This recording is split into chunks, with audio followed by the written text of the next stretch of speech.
नमस्कार, माझे नाव रावसाहेब डमरे.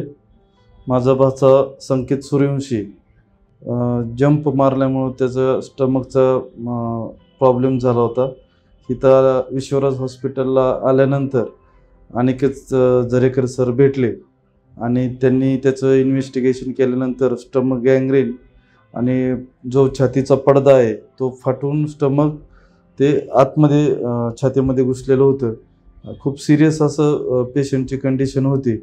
परंतु अनिकेत जरेकर सरांनी आम्हाला धीर देऊन आणि इव्हन दिवसभर त्यांनी खूप कंटाळलेले असतानासुद्धा रात्री साधारणतः 12-12:30च्या दरम्यान त्यांनी पेशंटची कंडिशन बघून तात्काळ ऑपरेटिव्ह त्यांचं केलं आणि 2 ते 3 तासानंतर ऑपरेशन सक्सेसफुल झाल्यानंतर त्यांनी आम्हाला त्या पेशंटच्या संदर्भात सर्व माहिती व्यवस्थित देऊन आम्हाला खूप असा धीर दिलेला आहे आणि आमच्या पेशंटला व्यवस्थितरित्या पुनर्जन्म दिल्याबद्दल मी मनापासून अनिकेत जरेकर सर, येथील विश्वराज हॉस्पिटलचे सर्व स्टाफ आणि असणारे सर्व इथले मेंबर यांचं सगळ्यांचं मनापासून मी धन्यवाद मानतो.